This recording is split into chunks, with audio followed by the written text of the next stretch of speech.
الحمد لله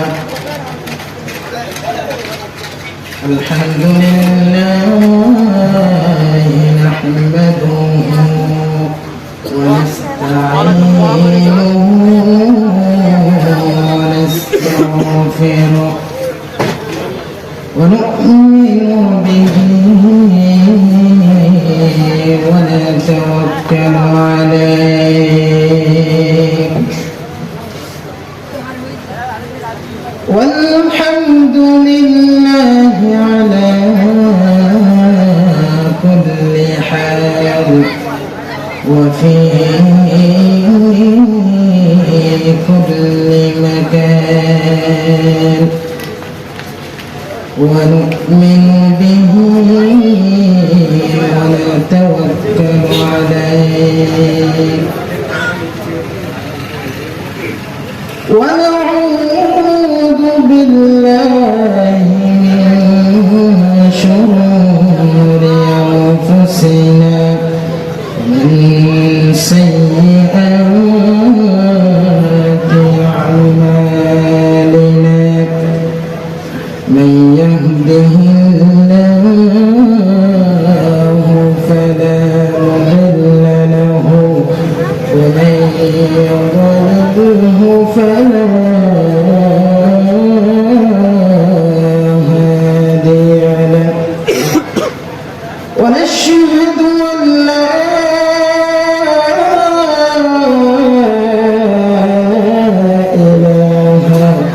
إله إلا الله وحده لا شريك له ونشهد أن سيدنا وحبيبنا وخليلنا وشفيعنا ومرشدنا ومولانا محمدا عبد الله ورسوله أرسله الله بالحق بشيرا ونذيرا وداعيا إلى الله بإذنه وسراجا منيرا فقد قال الله تعالى في كلامه المجيد وفي فرقانه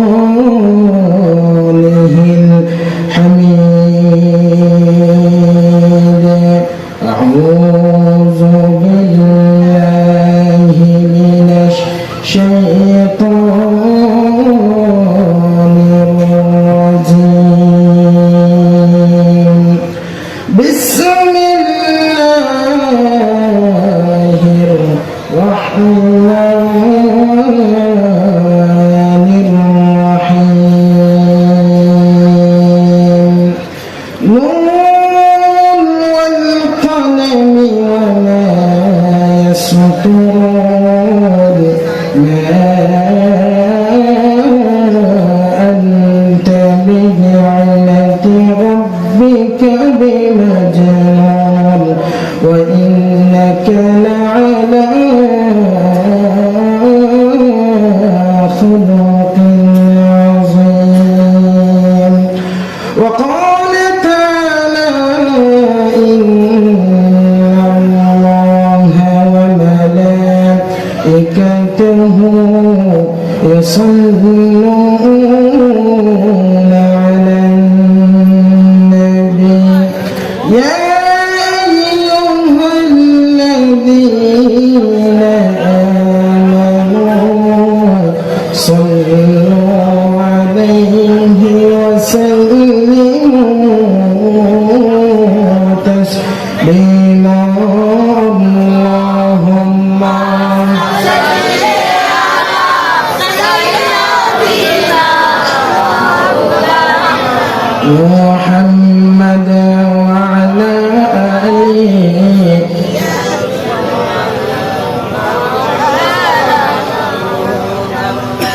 জোরে সুরে পহড়া দরুদ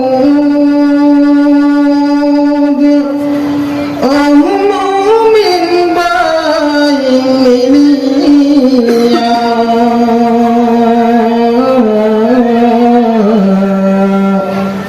মোদের জন্যে কান্দেন নবী রওজা পাকে শুইয়া আল্লাহুম্মা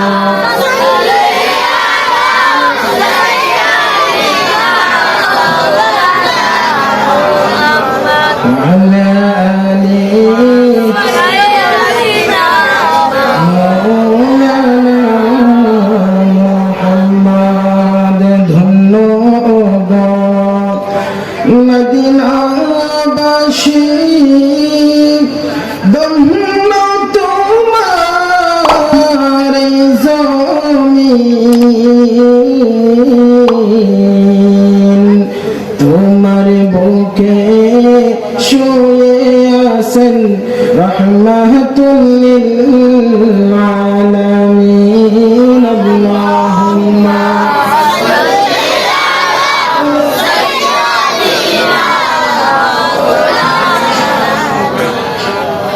وعلى آل سيدنا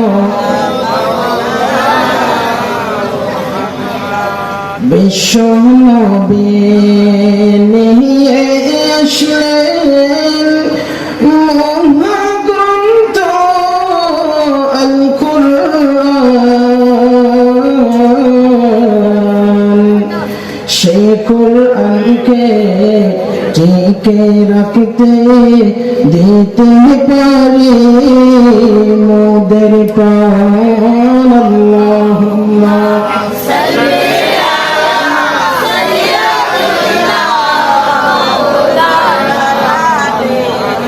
وعلى آل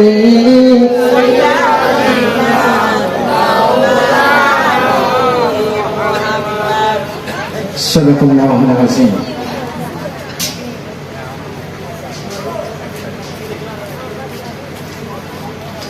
আজকের পূর্ব সভাহা সিন্ধুকাপাড়া যুব সমাজের উদ্যোগে আয়োজিত পঞ্চমতম তাফসীরুল কোরআন মাহফিলে প্রধান মেহমান হিসেবে উপস্থিত থাকবেন বর্তমান মাননীয় সংসদ সদস্য সাতকানিয়া লোহাগাড়া উন্নয়নমণি বিশিষ্ট ইসলামিক রাজনৈতিকবিদ জনাব এম এ মুতালেক সিআইপি আরো আমন্ত্রিত মেহমান হিসেবে উপস্থিত থাকবেন জনাব মোহাম্মদ মুর্শিদুর রহমান চৌধুরী, জনাব মোহাম্মদ মুসাদ হোসেন চৌধুরী, মোহাম্মদ আজহার উদ্দিন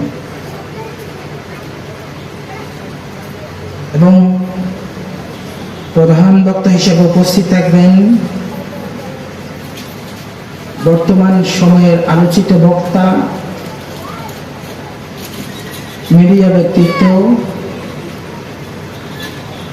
সুললিত কণ্ঠের অধিকারী হযরত মাওলানা মাজহারুল ইসলাম সাহেব এবং প্রধান মুফাসসির হিসেবে উপস্থিত থাকবেন লোহাগাড়া আমিরাবাদ সুফিয়া কামিল মাদ্রাসার সম্মানিত অধ্যক্ষ মাওলানা মুহাম্মদ শাহাদাত হোসেন সাহেব এবং আমার আগে আলোচনা করলেন পূর্ব চবাহা দরবেশিয়া জামে মসজিদের সম্মানিত ইমাম মাওলানা তাওহীদুল ইসলাম জিহাদি সাহেব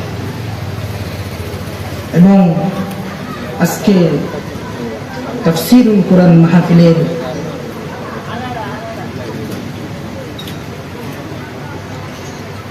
সভাপতিত্ব করবেন আপনাদের সকলের সুপরিচিত ব্যক্তি পূর্ব সদাহা দরবেশিয়া জামে মসজিদের সম্মানিত খতিব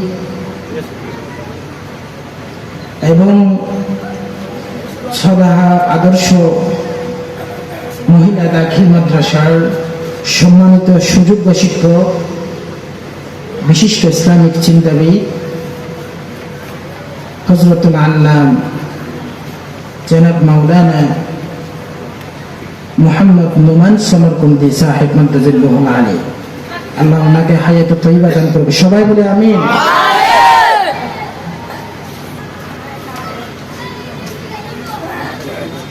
আজকের মাহফিলের সম্মানিত মুরব্বিয়ান আযম, হুফাজ ইকরাম, উলামায়ে কেরাম, পর্দার আড়ালে পর্দার তরুণ বোনেরা, আসসালামু আলাইকুম ওয়া রাহমাতুল্লাহি ওয়া বারাকাতুহু। ওয়া আলাইকুম আসসালাম ওয়া রাহমাতুল্লাহি ওয়া বারাকাতুহু। মাশাআল্লাহ,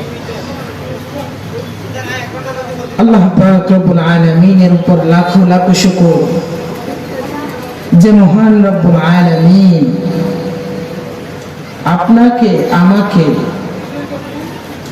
অসংখ্য মানুষের ভিড় থেকে বাছাই করে করে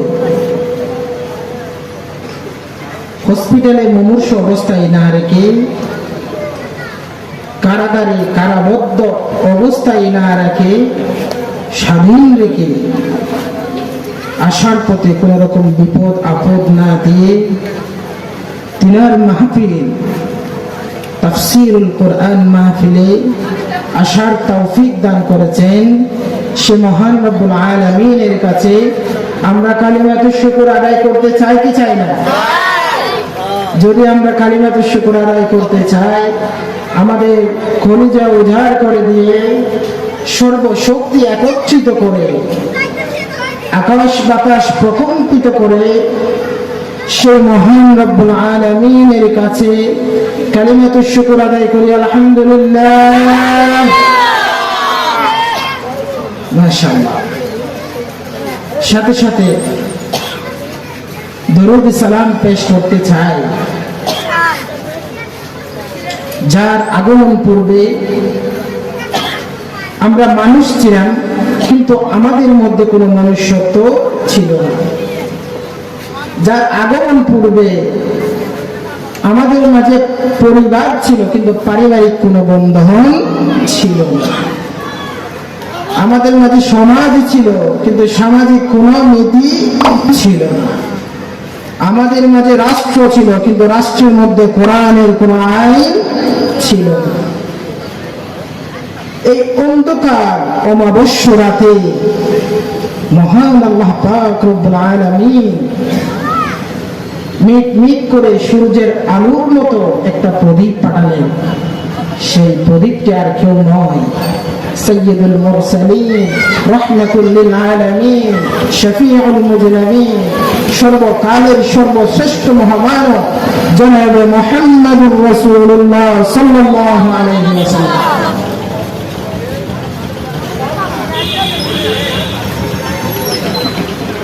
আমি বিশেষ করে মাহফিল ইন্তেজাম কমিটি যারা সদস্য আসে তাদেরকে বিনীতভাবে অনুরোধ করব,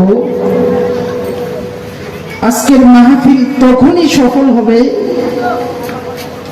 যখনই এই সদাহার জমিনের লোকগুলা মাহফিলের কেন্দ্রে এসে উপস্থিত হবে, ঠিক কিনা?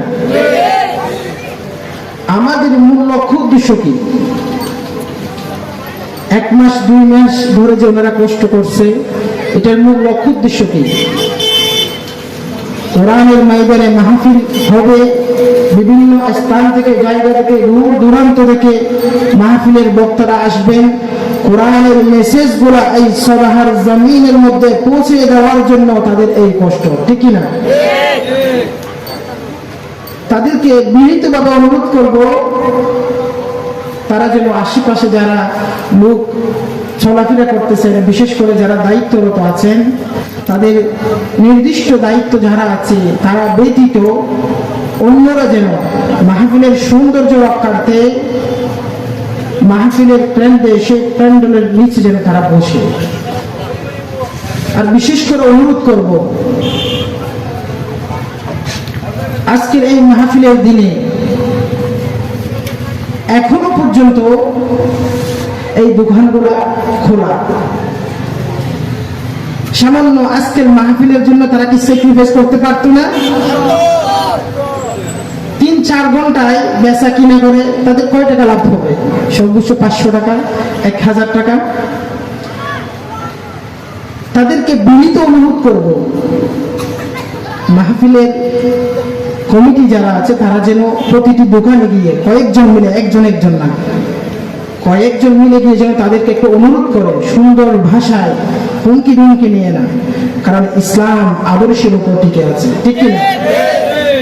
সেই আদর্শ দেখিয়ে সুন্দর ভাষা দিয়ে তাদেরকে একটু বোঝান, তারা যেন 2-3 ঘন্টার জন্য, জাস্ট অনলি আজকের জন্য হলেও দোকানগুলো বন্ধ রেখে তারা যেন মাহফিলের কেন্দ্রে এসে উপস্থিত হয়। তাদের এই স্যাক্রিফাইস, এই দোকানদারের উদ্দেশ্যে বলতেছি, যারা বিজনেসম্যান দোকানদার এখনো আছেন, এখানেই মাহফিল হচ্ছে, কিন্তু প্রতিটি দোকানে ছোট ছোট মাহফিল হচ্ছে, ঠিক কিনা? এই মাহফিল কিসের? ওই পরিবারে কি হলো, ওই মানুষটা কি করো, ওই পরিবারের ছেলে কি করলো, মেয়ে কি করলো, এইগুলাই, ঠিক কিনা? তারা যদি আজকে স্যাক্রিফাইস করে, তাহলে আল্লাহ পাক রব্বুল আলামিন আজকের স্যাক্রিফাইসের বিনিময়ে বিভীষিকাময় হাসরের ময়দানে আল্লাহ পাক রব্বুল আলামিন এই স্যাক্রিফাইসটা তাদের জন্য মুক্তির ফয়সালা করে দিতে পারে, ঠিক কিনা? আমরা একজন আরেকজনকে ভালোবাসবো কাকে খুশি করার জন্য? আল্লাহ। এবং একজন আরেকজনকে ঘৃণা করব কাকে খুশি করার জন্য? মান আহাব্বা লিল্লাহি ওয়া আবগাদা লিল্লাহ ফাকাদ ইসতাকমালা আল-ঈমান। আল্লাহ রাসূলের হাদিস, যে ব্যক্তি আমাকে খুশি করার জন্য একজন মুসলিমকে ভালোবাসলো এবং আমাকে খুশি করার জন্য আরেকজন মুসলিমকে ঘৃণা করলো, সে যেন প্রকৃত ঈমানদার হয়ে গেল। বলেন সুবহানাল্লাহ। অন্য হাদিসে বলেন, আল উলামা ওয়ারাসাতুল আমবিয়া। উলামাগণ হচ্ছে কার ওয়ারিস? নবীদের ওয়ারিস, উত্তরসূরি। এই সাতকানিয়া লোহাগাড়ার চট্টগ্রামের ভূমি হচ্ছে ওলি আউলিয়াদের ভূমি, বুজুর্গদের ভূমি।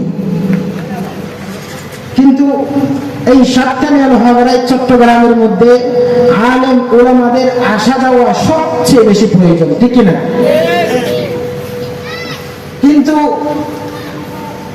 এমন কিছু বুজুর্গ ব্যক্তি চট্টগ্রামের মধ্যে আছে যারা এই আলেম ওলামাদেরকে সাতকানিয়া লোহাগাড়ার ইসলামপন্থী মানুষদের কাছ থেকে বিচ্ছিন্ন করতে চায়, ঠিক না?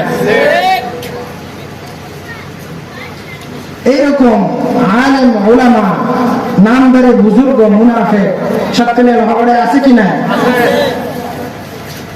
কিন্তু আল্লাহ পাক রব্বুল আলামিনের নির্দেশ ক্রমে তাদেরকে সাতকানিয়া লোহাগাড়ার মাটি থেকে তাদেরকে মানুষ বিচ্ছিন্ন করে দিয়েছে, ঠিক কিনা? ক্ষমতা চিরদিন থাকে না। আল্লাহ পাক রব্বুল আলামিন বলেন, কুলিল্লাহুম্মা মালিকাল মুলকি তুতিল মুলকা মান তাশা'উ ওয়া তানজি'ুল মুলকা মিম্মান তাশা'উ ওয়া তু'ইজ্জু মান তাশা'উ ওয়া তুযিল্লু মান তাশা'উ বিয়াদিকাল খায়র ইন্নাকা আলা কুল্লি শাইইন কাদির। আল্লাহ পাক রব্বুল আলামিন বলেন, আমি আল্লাহ পাক রব্বুল আলামিন যাকে ইচ্ছা করি, যাকে চাই তাকে সম্মান দান করি, আর যাকে চাই না তাকে বেইজ্জত করে ছাড়ি। আর যাকে ইচ্ছা করে, যাকে চাই আমি ক্ষমতার আসনে টিকিয়ে রাখি, রাখি আর যাকে চাই তাকে ক্ষমতা থেকে বিচ্যুত করে দেয়। নিশ্চয় আমি আল্লাহ পাক রব্বুল আলামিন হচ্ছে সবচেয়ে বেশি শক্তিশালী। আল্লাহু আকবার। সবচেয়ে শক্তিশালী কে? বনি ইসরাইলদের মধ্যে তারা মূলত দ্বীন হানিফার উপরে অটল ছিল, অবিচল ছিল। কিন্তু তিনি একদিন সিরিয়ায় ভ্রমণ করলেন, সফরে গেলেন আর কি, আমর বিন লুহাই। সিরিয়ায় যখন ভ্রমণ করলেন, সেখান থেকে আসার সময় তিনি দেখল, তিনি কিন্তু মক্কার জমিনের মধ্যে তৎকালীন বুজুর্গ ব্যক্তি ছিল, তাদের মধ্যে আর কি। তখন তারা মূর্তি পূজা কি জিনিস চিনত না, মূর্তি পূজা করত না। তিনি যখন সিরিয়া থেকে ব্যাক করতেছেন, মক্কার জমিন ওদিকে যখন ফিরে আসতেছেন, তখন তিনি দেখল একটি গির্জার মধ্যে কিছু লোক তাদের ছোট ছোট মূর্তি সামনে রেখে তারা ইবাদত করতেছে। তখন কিন্তু মূর্তি পূজা ছিল না মক্কার জমিনের মধ্যে, ভালো করে বুঝবেন। যখন তিনি আসলো আমর বিন লুহাই, তখন তিনি সেই জায়গায় দাঁড়ালেন, বলল, কিন্তু আপনারা কি করতেছেন এখানে? সামনে কতগুলো পুতুলের মতো ছোট ছোট মূর্তি রেখে কি করতেছেন? তারা বললেন, এগুলো হচ্ছে আমাদের পূর্বে গত হয়ে গিয়েছে, তাদের মধ্যে যারা বুজুর্গ ছিল তাদের কিছু আকৃতি। হ্যাঁ, ভালো কথা, বুঝলাম। তাহলে তাদেরকে আপনাদের ইবাদত উপাসনালয় যেখানে আছে সেখানে রাখা হয়েছে কেন? আপনারা যেখানে ইবাদত করেন তাদের সামনে রাখা হয়েছে কেন? তখন তারা বললেন, আমরা যেহেতু ইবাদত করি, নামাজ পড়ি, ইবাদত করি, অবশ্যই ইবাদতের মধ্যে তো আমাদের মন আনচান করে, ঠিক না? এদিক এদিক ছুটে যায় না? অবশ্যই এই ফাটার লোকদের মন নামাজের মধ্যে ঠিকই থাকে, এদিক এদিক ছুটে যায় না। ঠিক থাকে তো? নামাজের মধ্যে মন ঠিক থাকে? ঠিক থাকে না, শয়তান ঠিক থাকতে দেয় না। তখনও তারা বলল, আমরা যখন ইবাদত করি আমাদের মন আনচান করে, এদিকে ফিরে যায়, ব্যবসার ময়দানে ফিরে যায়, পরিবারের কেন্দ্রে ফিরে যায়, বা এদিকে ওদিকে বিভিন্ন জায়গায় আমাদের মন ছুটে যায়। যখনই আমরা ওই পুতুলের দিকে তাকাবো নামাজরত অবস্থায়, তখন আমাদের মন আবার ওই ইবাদতের মধ্যে ফিরে আসবে। মূলত এই কারণে তারা তাদের মূর্তিগুলা সামনে রেখেছেন। তখন উনি কি করলো, তাহলে তো ভালো কথা, এটা তো ভালো কাজ, আমাকে একটা বিক্রি করো। ওই আমর বিন লুহাই কি করলো, হবল নামের একটা মূর্তি তাদের কাছ থেকে ক্রয় করে মক্কার জমিনে নিয়ে আসলো। সর্বপ্রথম দেখেন, মূর্তি পূজা কি জিনিস তখন ছিল না, একদমই ছিল না।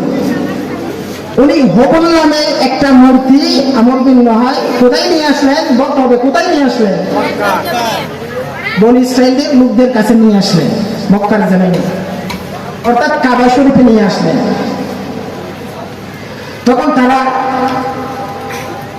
ওই বনি ইসরাইলের লোকেরা যখন দেখলো, হুজুর এটা কি আপনার হাতে, এটা কি নামাজরত অবস্থায়, এটা কি আগে তো দেখলাম না কোনোদিন? বলল যে আমি এটা সিরিয়ার সবচেয়ে বড় উপাসনালয়, ওই জায়গা থেকে নিয়ে আসলাম। তারা এটা রাখি, ইবাদতের সামনে রাখি কেন? যেন তাদের ইবাদতের সময় তাদের মন আনচান না করে, ছুটে না যায়, তাদের ইবাদতে যেন আল্লাহ পাক রব্বুল আলামিনের দিকে যখন ঝুঁকে থাকে, আল্লাহকে বিশ্বাস করতে। তখনই তাদের পর্যায়ক্রমে ওই পর্যায়ে ওই লোকগুলা যাওয়ার পরে ওই মূর্তিগুলা বিকৃতি হতে হতে তাদের ওই মূর্তিগুলা একটার হাত দিছে 10টা, জিহ্বা একটা দুটো লম্বা করে দিছে, এগুলো বিকৃতি হচ্ছে। কিন্তু উনি নিয়ে আসলো কিন্তু ভালো উদ্দেশ্যে। কি উদ্দেশ্যে? ভালো উদ্দেশ্যে। কিন্তু এটা তো শিরক, তার কাছে কোরআনের জ্ঞান নাই বলে তো সে শিরক করতেছে, ঠিক কিনা? বিকৃতি হতে হতে তারা সর্বশেষ পর্যায়ে গিয়ে পৌঁছল। এই জন্য আপনি যতই নামাজ পড়েন না কেন, ইবাদত করেন না কেন, অবশ্যই আল্লাহ পাক রব্বুল আলামিন যে কোরআন পাঠিয়েছেন সেই কোরআনের জ্ঞান আপনার মধ্যে থাকতে হবে। আল্লাহ পাক রব্বুল আলামিন বলেন, হাল ইয়াস্তাউযিল্লাযীনা ইয়া'লামুনা ওয়াল্লাযীনা লা ইয়া'লামুন। অবশ্যই যারা জানে আর যারা জানে না কখনো তারা সমান হতে পারে না। যারা জানে যারা জানে না তারা কি সমান? যারা কোরআনের জ্ঞান রাখে, হাদিসের জ্ঞান রাখে, কিতাবের জ্ঞান রাখে, ইলমে ফিকহের জ্ঞান রাখে, আকাইদের জ্ঞান রাখে, উসুল ফিকহের জ্ঞান রাখে, তরিকায়ের জ্ঞান রাখে, শরীয়তের জ্ঞান রাখে, আর যারা রাখে না তারা কি সমান হতে পারে? কখনো সমান হতে পারে না। আল্লাহ পাক এই কথা কি বলছে? তারা এত খারাপ হবে না কেন? দেখেন, এতটাই তারা খারাপ ছিল। আমাদের সমাজের মধ্যে লোকদের মাঝে জেনাকুর, বেবিচার, ওইরকম লোক আছে না? আছে না? কিন্তু যতই খারাপ হোক না কেন তারা কি কখনো নিজের মায়ের সাথে, নিজের বোনের সাথে খারাপ কাজে লিপ্ত হবে? কখনো হবে না। কিন্তু মক্কা ওই বনী ইসরাঈলের লোকেরা এতটাই খারাপ ছিল, তারা সারা রাত ভর মদ পান করত, কিন্তু পরিশেষে ফ্যামিলিতে এসে নিজের মায়ের সাথে, নিজের বোনের সাথে খারাপ কাজে লিপ্ত হয়ে যেত। নাউযুবিল্লাহ। এতটাই খারাপ ছিল। আমাদের সমাজের মাঝে সন্ত্রাসী, ডাকাতি, ওরকম লোক আছে না? আছে। যতটাই খারাপ হোক না কেন, যত বড় সন্ত্রাসী হোক না কেন, সে কি কখনো নিজের মেয়েকে হত্যা করবে? জবে করবে? জীবন্ত অবস্থায় কবর দিয়ে দিবে? কখন দিবে? যতই খারাপ হোক না কেন নিজের মেয়েকে সে কখনো হত্যা করবে না। কিন্তু বনী ইসরাঈলের লোকেদের মধ্যে এমন খারাপ লোক ছিল যারা সন্তান জন্ম হওয়ার পরে নারী হয়েছে বিদায়, মেয়ে হয়েছে বিদায়, সেই সন্তানকে পাথর চাপা দিয়ে মৃত্যুবরণ করাই দিত। নাউযুবিল্লাহ। এরকম খারাপ লোক ছিল। খারাপ হবে না কেন? একটা উদাহরণ দিলে বুঝতে পারবেন। কারণ ঈসা আলাইহিস সালাতু ওয়াস সালামের পর থেকে লং ডিস্টেন্স প্রায় ৫৫০ বছর পৃথিবীর জমিনের মধ্যে কোন নবী রাসূল আল্লাহ পাক রব্বুল আলামিন প্রেরণ করেন নাই। এই জন্যই তারা এতটাই নিম্ন, এতটাই জাহেলিয়াতের মধ্যে প্রবেশ করেছিল। একটা উদাহরণ দিলে বুঝতে পারবেন। মুসা আলাইহিস সালাতু ওয়াস সালামের আমলে মুসা আলাইহিস সালাতু ওয়াস সালাম একদিন বললেন, আল্লাহ পাক রব্বুল আলামিন, আল্লাহুম্মা আতিনি কিতাবান, হে আল্লাহ পাক রব্বুল আলামিন, আপনি আমাকে মেহেরবানি করে একটা কিতাব নাযিল করুন, আমার উপরে কিতাব নাযিল করুন, আমাকে একটি কি দান করুন? কিতাব দান করুন। আল্লাহ পাক রব্বুল আলামিন বললেন, আমি তো তোমাকে এমনি কিতাব দিব না, আমার ইবাদত করতে হবে। বিশেষ করে স্পেশালি পাবে তাওরাতের পাহাড়ের মধ্যে গিয়ে, তাওরাতের পাহাড়ের মধ্যে গিয়ে আপনি ওই পাহাড়ের মধ্যে 30 দিন রোজা রাখুন এবং 30 দিন আমার ইবাদতের মধ্যে মশগুল হয়ে যান। যদি আমি আল্লাহ পাক রব্বুল আলামিন খুশি হই তাহলে আমি তোমাকে কিতাব দান করব। তখনই তিনি তার কওম থেকে, গোত্র থেকে, ভালো করে বুঝবেন, মুসা আলাইহিস সালাতু ওয়াস সালাম তার কওম থেকে বিদায় নিল এই বলে, আমি 30 দিনের জন্য ছুটিতে যাচ্ছি, সফরে যাচ্ছি বলে যাচ্ছে। সাথে রেখে যাচ্ছি আমার ভাই হারুন আলাইহিস সালাতু ওয়াস সালামকে। উনি ছিল সহকারী নবী। উনি কি ছিল? হারুন আলাইহিস সালাতু ওয়াস সালাম কি ছিল? সহকারী নবী। 30 দিনের জন্য বলে যাচ্ছে। মুসা আলাইহিস সালাতু ওয়াস সালামের কওমদেরকে বলে যাচ্ছে, আমি 30 দিন তুর পাহাড়ে যাচ্ছি সফরে, 30 দিন পরে ব্যাক করব এবং তোমাদেরকে গাইডলাইন করার জন্য রেখে যাচ্ছি আমার ভাই হারুন আলাইহিস সালাতু ওয়াস সালামকে। এই বলে তিনি তুর পাহাড়ের মধ্যে চলে গেলেন। আল্লাহ পাক রব্বুল আলামিনের ইবাদতে মশগুল হয়ে গেলেন। একদিন গেল, 2 দিন গেল, 3 দিন গেল, এভাবে 30 দিন চলে গেল, কিন্তু আল্লাহ পাক রব্বুল আলামিন তাকে কিতাব নাযিল করতেছেন না। তিনি বললেন, হে আল্লাহ পাক রব্বুল আলামিন, আমাকে তো কিতাব দিবেন বলেছিলেন 1 মাস পরে, 1 মাস তো কেটে গেল, কো আমাকে তো কিতাব দিচ্ছেন না। ভালো করে বুঝবেন। আল্লাহ পাক রব্বুল আলামিন বললেন, হে মূসা, আমি 30 দিনে খুশি হতে পারি নাই, তুমি আমাকে খুশি করার জন্য আরো 10 দিন বাড়িয়ে মোট 40 দিন আমার ইবাদত করো। তিনি 40 দিন কাটালেন। আর ওইদিকে তার কওমরা 30 দিন যখন পার হয়ে গেল, তখন তারা দেখলো 31 দিন হয়ে যাচ্ছে, 32 দিন হয়ে যাচ্ছে, কই আমাদের নবী কই, আসলো না কেন? আমাদের নবীকে মূসা 1 মাসের জন্য ছুটি নিছে, আসলো না কেন? 1 দিন যায়, 2 দিন যায়, 3 দিন যায়, অর্থাৎ 33 দিন যাওয়ার পরে একজন লোক বলল, মূসা আলাইহিস সালাতু ওয়াস সালাম যে পাহাড়ে গেছে, যে উঁচু পাহাড়, ওইখানে ওঠার সময় উনি স্পট ডেড, ওঠার সময় হয়তো পিছলে গিয়ে পরে নিহত হয়ে গিয়েছে, মারা গেছে। আরেকজন বলল, না না, উনি যাওয়ার পথে যে জঙ্গল ছিল, ওই জঙ্গলের মধ্যে যে ভাল্লুক আছে, হয়তো যাওয়ার সময় তাকে খেয়ে ফেলেছে। কিন্তু মূসা আলাইহিস সালাতু ওয়াস সালাম যে এত শক্তি ছিল, একটা থাপ্পড় দিয়ে একটা বাবুর্চিকে সে হত্যা করে ফেলল। এরকম শক্তিশালী মানুষকে কি বাঘে খাওয়া যায়? কখনো খাইতে পারে না। কিন্তু তাদের মধ্যে একজন লোক, তার নাম হচ্ছে সামিরি। তার নাম কি? সামিরি। উনি কি করলো? উনি বলল, আমাদের মাঝে তার নবী নাই, মূসা আলাইহিস সালাতু ওয়াস সালাম তো নিহত হয়ে গিয়েছে, মারা গিয়েছে। উনি কি করলো? এক জায়গা থেকে কিছু কাদা মাটি দিয়ে একটা গরুর বাছুর বানালো। সবাইকে বলল, যেহেতু মূসা নাই, আমরা সবাই ওই বাছুরের ইবাদত করব। নাউজুবিল্লাহ। কারণ যে মাটি দিয়ে ওই বাছুরটা বানানো হয়েছে, যেই জায়গা থেকে মাটি নিয়েছে, ওই জায়গার উপর দিয়ে কিছুক্ষণ আগে জিবরাইল আলাইহিস সালাতু ওয়াস সালাম আসা যাওয়া করছে। কারণ জিবরাইল আলাইহিস সালাতু ওয়াস সালাম যেই জায়গা দিয়ে, যেই মাটি দিয়ে আসা যাওয়া করতো, ওই মাটিগুলা কিছুক্ষণ পর্যন্ত নড়াচড়া করতো। আল্লাহু আকবার। যেহেতু উনি ওই মাটি দিয়ে একটা বাছুর বানালো, ওই বাছুরটা কিছুক্ষণের জন্য নড়াচড়া করলো, কিছুক্ষণ লড়লো, পাথর হয়ে দাঁড়িয়ে থাকে না, কিন্তু লড়াচড়া যখন করতেছে, আরে এটা তো জীবিত, এটা অবশ্যই আমাদেরকে কিছু দিতে পারে। আমরা ওরা ইবাদত করলে, ওকে সামনে রেখে, ওই বাছুরটার সামনে রেখে ইবাদত করলে আমরা ঠকবো না। তখনই মূসা আলাইহিস সালাতু ওয়াস সালাম তাওরাত নাযিল হয় তার উপরে। তাওরাত কিতাব নিয়ে তিনি তার কওমের মধ্যে ফিরে আসলেন। তার কওমের মধ্যে ফিরে আসার পরে তিনি দেখলো সবাই সামনে গরুর বাছুর একটা রেখে তাদের ইবাদত করতেছে।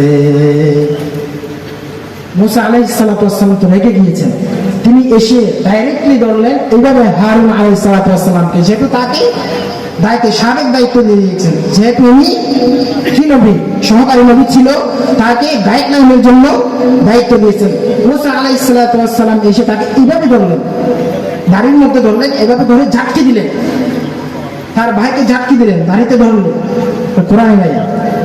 ধরার পর তাকে বললো, ওদের এই অবস্থা কি হলো, কেমন হলো? হারুন আলাইহিস সালাতু ওয়াস সালাম বললেন, আমি তো অনেক চেষ্টা করেছি তাদেরকে বাধা দেওয়ার জন্য, আপনি 1 দিন আসেন না, 2 দিন আসেন না, 3 দিন আসেন না, তারা এই অপেক্ষার প্রহর গুনতে পারলো না। পরিশেষে তারা শিরকের মধ্যে লিপ্ত হয়ে গেল। আমি যেহেতু বাধা দিচ্ছি, তারা আমাকেও মারার জন্য, হত্যা করার জন্য এগিয়ে আসে। এটা বুঝাতে চাচ্ছি কি জন্যে? সামান্য 10 দিন ডিস্টেন্সের কারণে, 10 দিন ব্যবধানের কারণে তারা এইরকম একটা শিরকের মধ্যে লিপ্ত হয়ে গিয়েছে। তাদের মধ্যে নবী ছিল, কিন্তু মূসা আলাইহিস সালাতু ওয়াস সালাম না থাকলে কি হবে? তার সহকারী নবী তাদের মধ্যে ছিল, তারপরেও তারা শিরকের মধ্যে লিপ্ত হয়ে গিয়েছে। কত খারাপ লোক দেখে।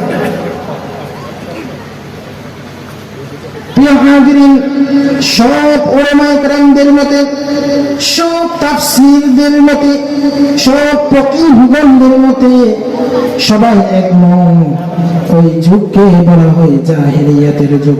ওই যুগের নাম হচ্ছে আইয়ামে জাহেলিয়াত। ওই যুগের নাম কি? আইয়ামে জাহেলিয়াত। আইয়ামে জাহেলিয়াত মানে অন্ধকারের দিন। অন্ধকারের দিন কি? সেই সময় কি সূর্য উঠতো না? সেই সময় কি চন্দ্র আলো দিত না? সেই সময় কি তারাগুলা ঝলঝল করতো না? করতো। সূর্য উঠতো, চন্দ্র ঠিক সময় উদিত হতো। কিন্তু জাহলিয়াত বলে তাদেরকে বোঝানো হয়েছে, তাদের মন জগৎকে বোঝানো হয়েছে, তাদের অন্তরকে বোঝানো হয়েছে। তাদের অন্তর যে অন্ধকারাচ্ছন্ন, তাকে বলা হয়েছে জাহলিয়াত। বুঝছেন আপনারা? সেই সময় আলো ছিল, সূর্য উদিত হতো, কিন্তু তাদের মনের মধ্যে কোনো সূর্য উদিত হতো না। সেজন্য সেই যুগকে বলা হয়েছে আইয়ামে জাহেলিয়াত। তখন তাদের মধ্যে খুবই খারাপ জঘন্যতম ব্যাপার দেখা গেল। এমন সময় তাদের মধ্যে গেল, তারা এতটাই খারাপ ছিল, একদিনে তারা 100-200 নবী রাসূলকে একত্রিত এক জায়গায় করে সবাইকে হত্যা করে দিয়েছে। এরকম জঘন্য লোক ছিল তারা। আল্লাহ পাক রব্বুল আলামিন একই সময়ে অনেকগুলো নবী রাসূল প্রেরণ করলেন।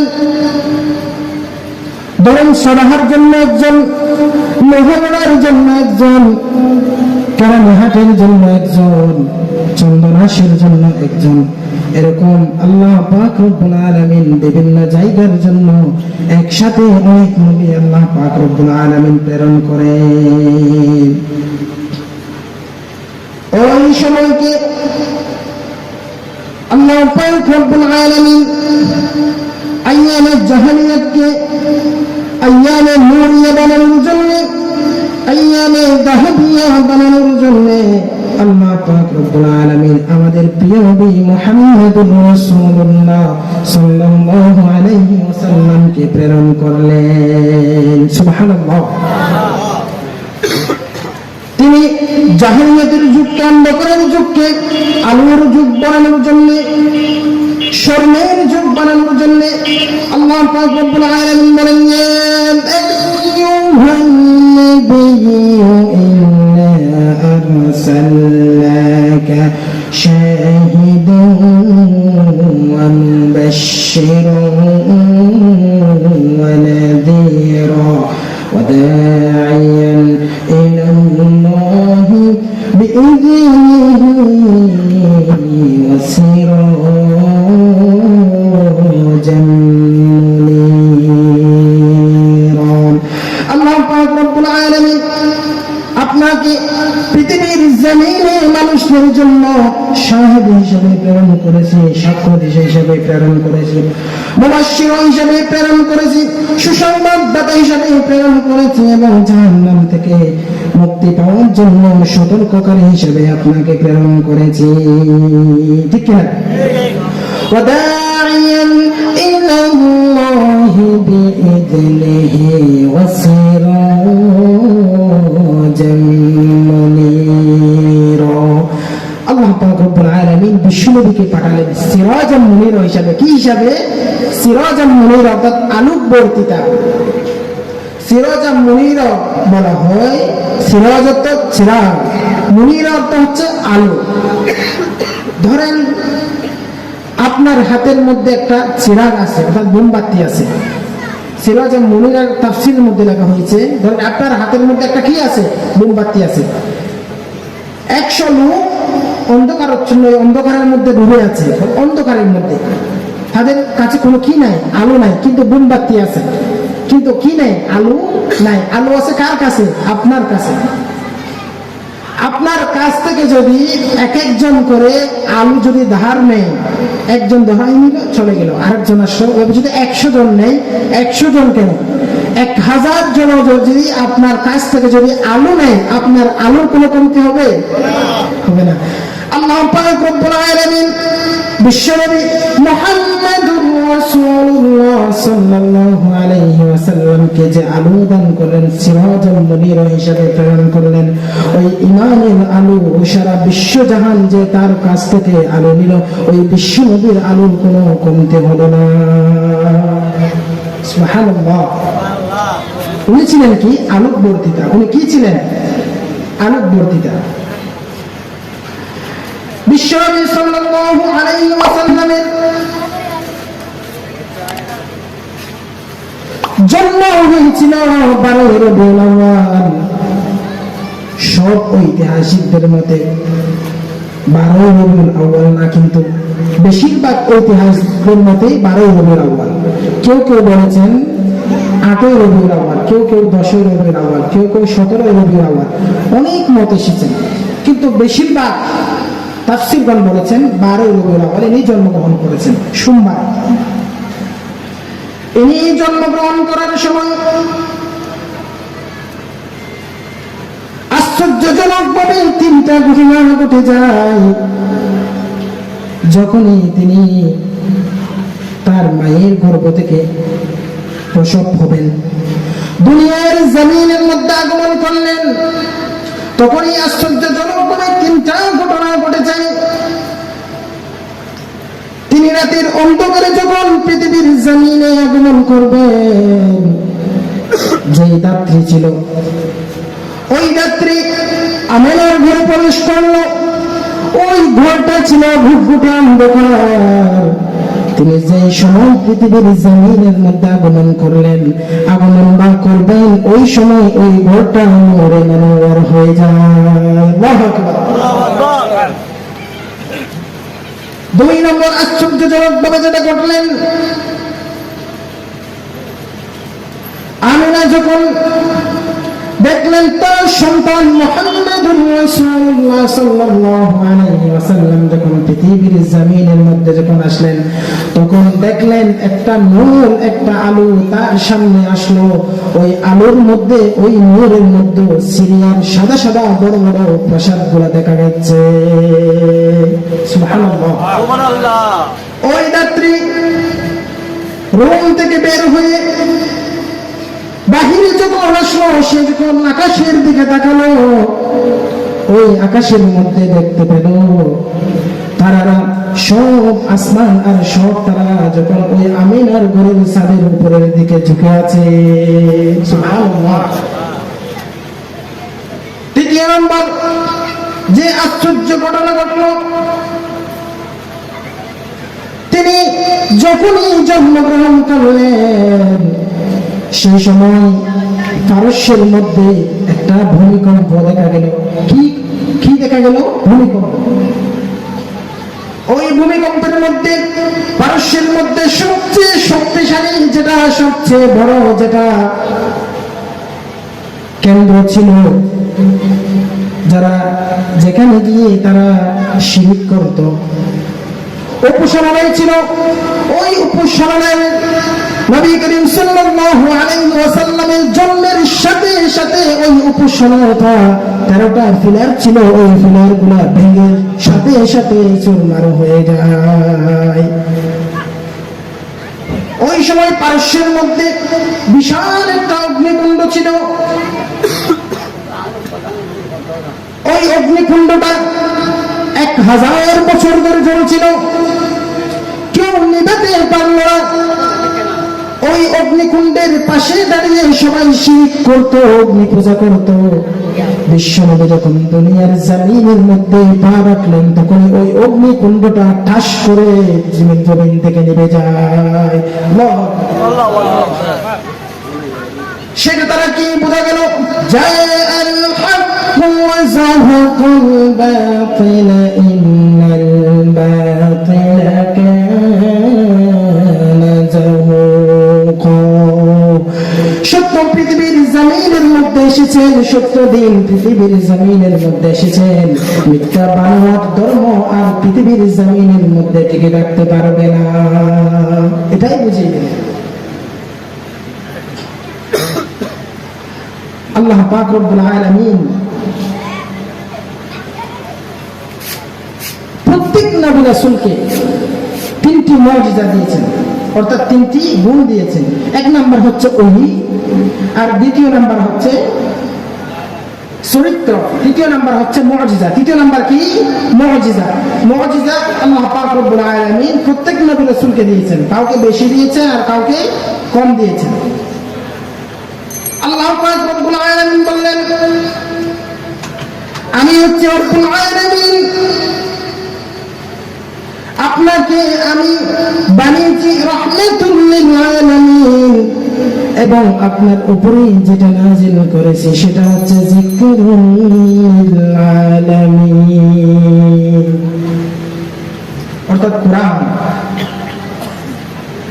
বিশ্বনবী সাল্লাল্লাহু আলাইহি ওয়াসাল্লাম বললেন, পৃথিবীর জমিনের মধ্যে আমি হচ্ছে সর্বপ্রথম মুসলমান, সর্বপ্রথম আত্মসমর্পণকারী। আল্লাহ পাক রব্বুল আলামিন বলেন, আকুনা আউয়ালা মান আসলামা তাকুনা মিনাল মুশরিকিন। নবী, আপনি হচ্ছেন পৃথিবীর জমিনের প্রথম মুসলমান এবং প্রথম আমার দ্বীনের মধ্যে আত্মসমর্পণকারী, সুতরাং আপনি মুশরিকদের অন্তর্ভুক্ত হবেন না। বিশ্বনবী সাল্লাল্লাহু আলাইহি ওয়াসাল্লামকে পৃথিবীর মানুষদের জন্য সুসংবাদদাতা হিসেবে প্রেরণ করলেন, বাশীর হিসেবে প্রেরণ করলেন, নাযীর হিসেবে প্রেরণ করলেন। ওমা আরসালনাকা ইল্লা কাফাতান লিন-নাসি বাশীরা ওয়া নাযীরা ওয়ালাকিন্না আকসারান নাসি লা ইয়া'লামুন। বলুন আল্লাহু আকবার। আল্লাহ পাক রব্বুল আলামিন বলেন, হে নবী, আমি আপনাকে বিশ্ববাসীর জন্য, সকল মানুষদের জন্য দুনিয়ার জমিনে জান্নাতের সুসংবাদদাতা হিসেবে প্রেরণ করেছি, এবং জাহান্নামের জন্য ভীতি প্রদর্শনকারী হিসেবে দুনিয়ার জমিনের মধ্যে প্রেরণ করেছি। বিশ্বনবী সাল্লাল্লাহু আলাইহি ওয়াসাল্লাম এর আচরণ ভঙ্গি এতটাই সুন্দর ছিল, এতটাই আকর্ষণীয় ছিল, যে আচরণ দেখে, যে আচরণ ভঙ্গি দেখে ইহুদিরা, খ্রিস্টানরা বিশ্বনবীর হাতে হাত রেখে মুসলমান হয়ে যেত। সুবহানাল্লাহ। বিশ্বনবী সাল্লাল্লাহু আলাইহি ওয়াসাল্লাম বলেন, মুসলিম শরীফের 868 নম্বর হাদিস, জিনাদ নামের এক ব্যক্তি মক্কার জমিনের মধ্যে এসেছেন। তার নাম কি? জিনা। তার নাম কি? জিনা। নামটা মনে রাখবা। উনি কি করত? কানা ইস্তারিকু ফি মিন হাযিহিল রিহ। উনি ছিল একজন, যদি কোন পাগল মানুষ থাকে তাদেরকে ঝাড়ফুঁক করত। মক্কার কিছু নির্বোধ লোকেরা বললেন, وَسَمِعَ السُّفَهَاءُ مِنْ أَهْلِ مَكَّةَ يَقُولُونَ أَنَّ مُحَمَّدًا مَجْنُونٌ। বলুন নাউযু বিল্লাহ।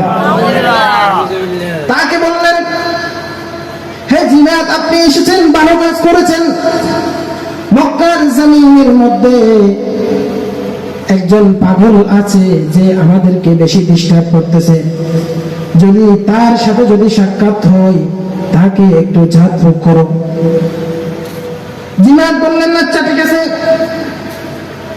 ফালাকিয়া, কিছু সময়ের মধ্যে বিশ্বনবী সাল্লাল্লাহু আলাইহি ওয়াসাল্লামের সাথে ওই জিনাত নামের লোকের সাথে সাক্ষাৎ হয়ে যায়। জিনাত বললেন, ইন্নী উরকিয়া মিন হাযিহি রূহ। বিশ্বনবীকে বললেন, কোন পাগল যদি লোক থাকে তাহলে আমি তাকে ঝাড় ফুঁক দিই,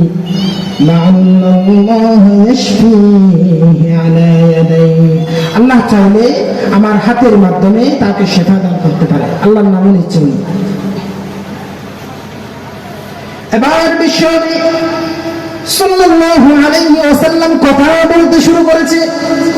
শুরুতে বলছেন আন্নাল হামদুলিল্লাহ, ইন্নাল হামদুলিল্লাহ, সমস্ত প্রশংসা আল্লাহ পাক রব্বুল আলামিনের।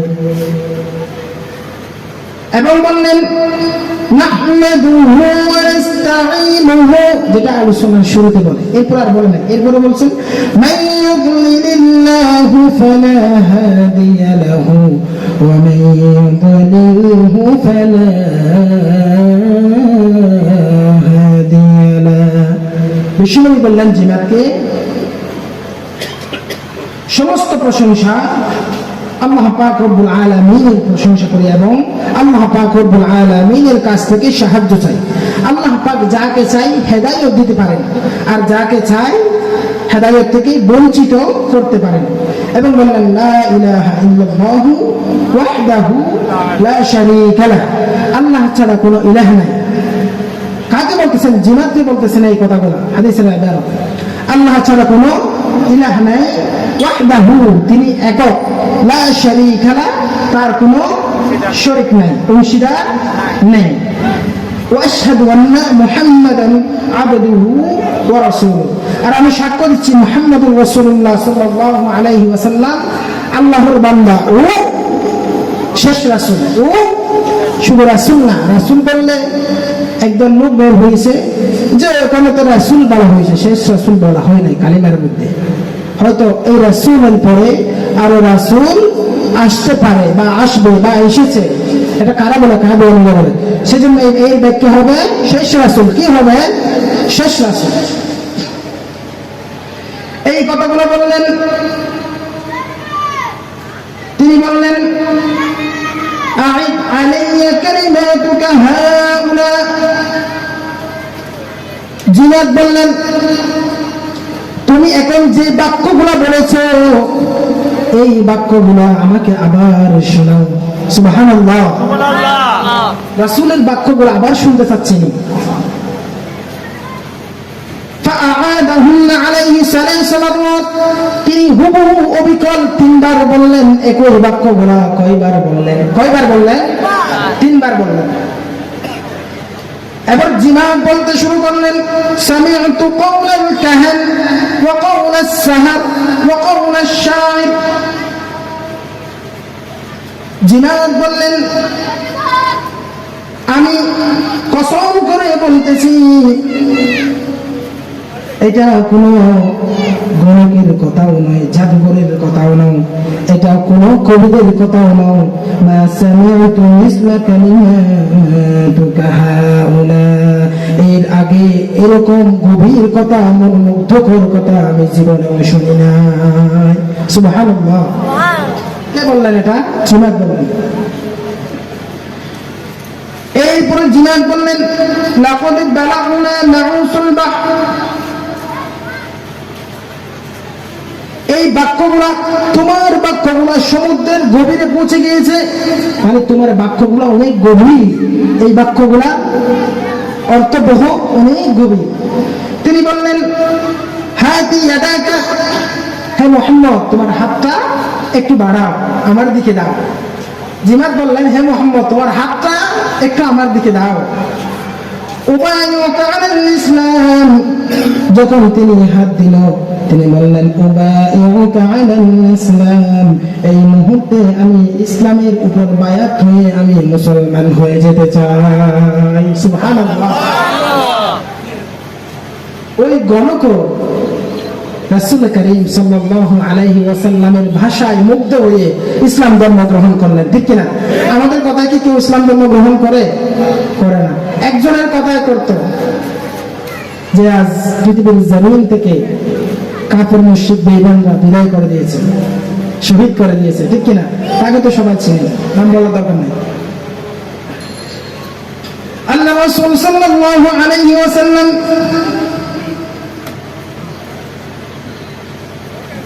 পাক বললেন তোমরা আমার রাসূলের উপরে তোমরা কথা বলো না।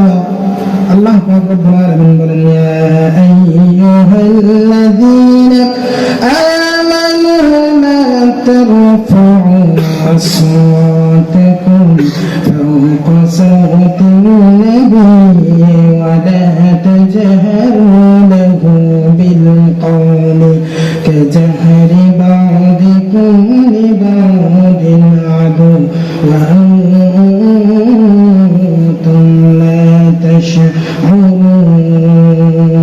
বলুন আল্লাহু আকবার। আল্লাহ পাক রব্বুল আলামিন বলেন তোমরা স্বাভাবিকভাবে একজন আরেকজনের সাথে যেভাবে কথা বলো আমার হাবিব আমার বন্ধুর সাথে তোমরা সেভাবে কথা বলো না। আল্লাহ পাক রব্বুল আলামিন তার প্রিয় হাবিবকে ডাকতেন ইয়াসিন বলে ডাকতেন, কোরআনের মধ্যে আছে তাহা বলে ডাকতেন, ইয়া আইয়ুহাল মুদাসসির বলে ডাকতেন, ইয়া আইয়ুহাল মুযাম্মিল বলে ডাকতেন। তবুও বিশ্বনবী সাল্লাল্লাহু আলাইহি ওয়াসাল্লামকে কখনো ডাইরেক্ট নাম ধরে তিনি সম্বোধন করেন নাই। আল্লাহু আকবার। বিশ্বনবী সাল্লাল্লাহু আলাইহি ওয়াসাল্লামের নবুয়ত প্রাপ্তির আগেও কোনো গুনাহ ছিল না, পরেও কোনো গুনাহ ছিল না। তবুও তিনি দিনের মধ্যে 70 বার কোনো কোনো বর্ণনায় এসেছেন 100 বার পর্যন্ত তিনি তাওবা করলেন। আল্লাহ পাক রব্বুল আলামিন বলেন ইয়াগফিরু লাকা বিল্লাহু মা তাকদ্দামা মিন যানবিকা ওয়া তাআখার ওয়া yutimma নি'মাতাহু আলাইক। বিশ্বনবী সাল্লাল্লাহু আলাইহি ওয়াসাল্লামের আগেও কোনো গুনাহ ছিল না, পরেও কোনো গুনাহ ছিল না, তবুও তিনি আল্লাহ পাক রব্বুল আলামিনের কাছে সবসময় কি করতেন? তাওবা করতেন। বিশ্বনবী সাল্লাল্লাহু আলাইহি ওয়াসাল্লাম বিশেষ বিশেষ সময়ের মধ্যে কোন শুরু করতেন? তার নাতির সাথে হুসাইন রাদিয়াল্লাহু তাআলা আনহুর সাথে তিনি কোন শুরু খেলতেন।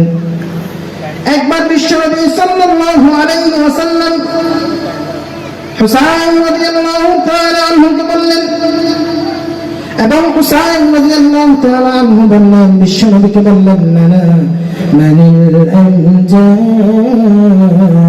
ইলাল্লাহ।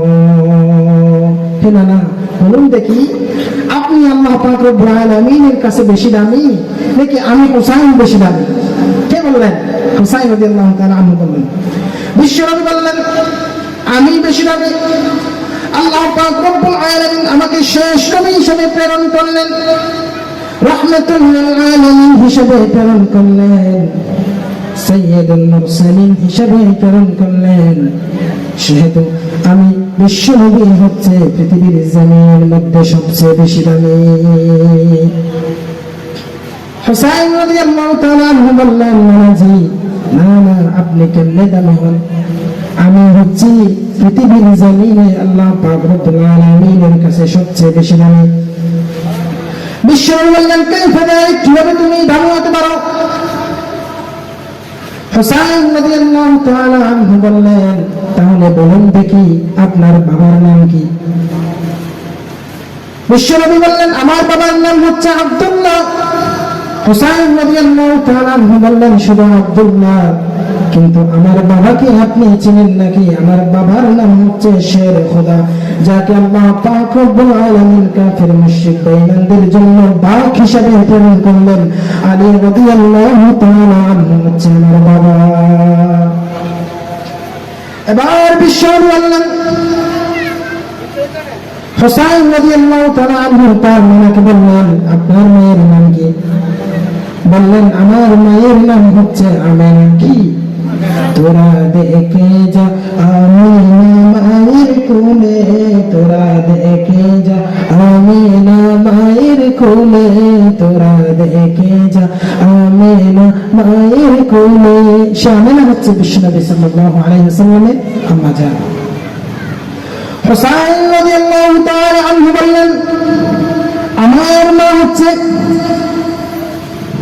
সাইয়্যিদাতুন নিসাই আহলুল জান্নাহ, যাকে আল্লাহ পাক রব্বুল আলামিন জান্নাতের প্রথম মহিলা হিসেবে জান্নাতে প্রবেশ করাবেন। তিনি হচ্ছে ফাতিমাতুজ জোহরা রাদিয়াল্লাহু তাআলা আনহা। তিনি হচ্ছেন আমার আম্মা জান। তাহলে বলুন এটা কে দাম? বিশ্বনবী চুপ করে থাকলেন, আবার বললেন, বলুন তো দেখি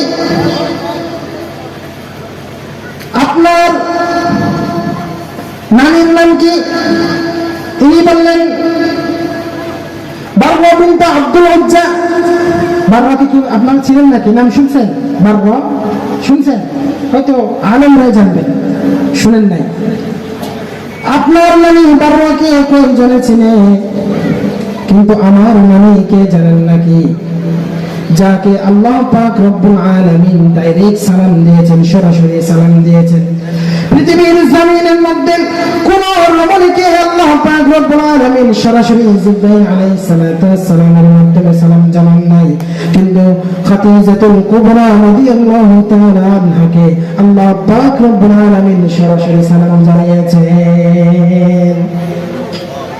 খাদিজা রাদিয়াল্লাহু তাআলা আনহা আল্লাহ রাসূল বললেন আমার সবচেয়ে কলিজার টুকরা ছিল খাদিজা রাদিয়াল্লাহু তাআলা আনহা। শাহাবে আবু তালিবের মধ্যে যখন কাফির মুশরিক বেঈমানরা আমাকে বন্দী রেখেছিল, আমাকে জেলখানার মধ্যে বন্দী রেখেছিল, এই খাদিজা আমার কলিজার টুকরা আমার সঙ্গে বন্দী অবস্থায় ছিল। এই বুঝে হচ্ছে আমার স্ত্রী খাদিজা রাদিয়াল্লাহু তাআলা আনহা। যখন মৃত্যু সজ্জায় শহীদ হয়ে গেলেন, তিনি যখন মৃত্যুবরণ করলেন, তাকে যখন কাফন দাফন করা হলো, সবাই কাফন দাফন শেষ করে যখন বাসায় রওনা দিল, সাহাবীরা সবাই বাসায় চলে আসলো, কিন্তু বিশ্বনবী সাল্লাল্লাহু আলাইহি ওয়াসাল্লাম খাদিজার কবরের পাশে দাঁড়িয়ে আছে, সাথে আবু বকর সিদ্দিক রাদিয়াল্লাহু তাআলা আনহু তার সাথে দাঁড়িয়ে আছে। আবু বকর বললেন, হে নবী, হে আল্লাহর নবী, কাফন দাফন তো শেষ হয়ে গেল, চলুন আমরা এখন বাড়ির দিকে রওনা হয়। কিন্তু বিশ্বনবী তো যায় না। বিশ্বনবী বললেন, আপনার তোমার যদি কোনো কাজ থাকে তাহলে বাড়িতে যাও। আমি বিশ্বনবী সাল্লাল্লাহু আলাইহি ওয়াসাল্লাম স্বয়ং এখানে উপস্থিত থেকে আমার খাদিজার কবরের সওয়াল জবাব দিয়ে দেব। আল্লাহ পাক রব্বুল আলামিন তাদের কথোপকথন আরশ আজিম থেকে লক্ষ্য করলেন। আল্লাহ পাক রব্বুল আলামিন জিবরাইল সালাতু ওয়াস সালামকে ডাকলেন, হে জিবরাইল, তুমি কি দেখতেছো? হে জিবরাইল, তাড়াতাড়ি আমার বন্ধুর কাছে যাও, আমার বন্ধুর কাছে গিয়ে বলো তাকে কবরের পাশে দাঁড়িয়ে থাকতে হবে না, তার সহধর্মিণী খাদিজাতুল কুবরা রাদিয়াল্লাহু তাআলা আনহার কবরের সওয়াল জবাব স্বয়ং আমি আল্লাহ পাক রব্বুল আলামিন দিয়ে দিব। এই খাদিজা রাদিয়াল্লাহু তাআলা আনহা ছিলেন হুসাইন রাদিয়াল্লাহু তাআলা আনহুর নানী। এবার বললেন, নানা, এবার বলুন দেখি আপনার নানার নাম কি? ওয়াহাব ইবনে আব্দুল মানাফ। বিশ্বনবী সাল্লাল্লাহু আলাইহি ওয়াসাল্লাম বললেন, আমার নাম ওয়াহাব। হুসাইন রাদিয়াল্লাহু তাআলা আনহু বললেন, ওয়াহাবকে কই যাবে চিনে?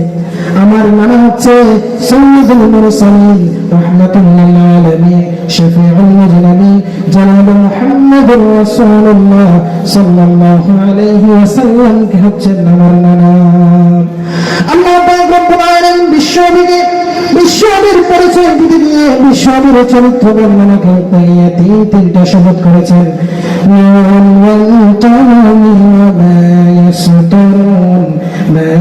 أنت بنعمة ربك بمجنون وإنك لعلى خلق عظيم। আল্লাহ পাক রব্বুল আলামিন বলেন, আমি কোন নবীর চরিত্র বর্ণনা করতে গিয়ে কসম খাই নাই, নবীর চরিত্র বর্ণনা করতে গিয়ে কসম খাই নাই, ইব্রাহিম খলিলুল্লাহর চরিত্র বর্ণনা করতে গিয়ে কসম খাই নাই, মুসা কালিমুল্লাহর চরিত্র বর্ণনা করতে গিয়ে কসম খাই নাই, ঈসা রূহুল্লাহর চরিত্র বর্ণনা করতে গিয়ে কসম খাই নাই। শুধুমাত্র একমাত্র কেবলমাত্র মুহাম্মাদুর রাসূলুল্লাহ সাল্লাল্লাহু আলাইহি ওয়াসাল্লামের চরিত্র বর্ণনা করতে গিয়ে তিনটা কোরআনের মধ্যে কসম খেয়েছেন। নুন ওয়াল কলামি ওয়া মা ইয়াসতুরুন মা আনতা বিনি'মাতি রাব্বিকা বিমাজনুন ওয়া ইন্নাকা লা'আলা খুলুকিন আযীম। নুনের শপথ করেছেন, এরপরে তিনি কলমের শপথ করেছেন, এরপরে তিনি শপথ করেছেন ওই কলম যে কোরআন লিপিবদ্ধ করেছে, ওই কোরআন লিপিবদ্ধ কলমের শপথ করে বলতেছেন, হে কাফির মুশরিক বেঈমানরা, তোমরা আমার হাবিবকে পাগল বলো, আমি সব কোরআনের মধ্যে ঘোষণা করে দিলাম, মা আনতা বিনি'মাতি রাব্বিকা বিমাজনুন ওয়া ইন্নাকা লা'আলা খুলুকিন আযীম। আমার নবী মুহাম্মদ সাল্লাল্লাহু আলাইহি ওয়াসাল্লাম পাগল নয়, তিনি হচ্ছে সবচেয়ে মহান চরিত্রের অধিকারী। সবচেয়ে মহান চরিত্রের অধিকারী কে ছিলেন? বিশ্বনবী সাল্লাল্লাহু আলাইহি ওয়াসাল্লাম। আল্লাহ পাক রব্বুল আলামিন আমাদেরকে এই বিশ্বনবীর চরিত্র সম্পর্কে জানা এবং বোঝা এবং আমল করার তৌফিক দান করুন। সবাই বলে আমিন, আর কেউ বলে আমিন। ওয়া আখিরু দাওয়ানা আলহামদুলিল্লাহি রাব্বিল আলামিন। আসসালামু আলাইকুম ওয়া রাহমাতুল্লাহি ওয়া বারাকাতুহু।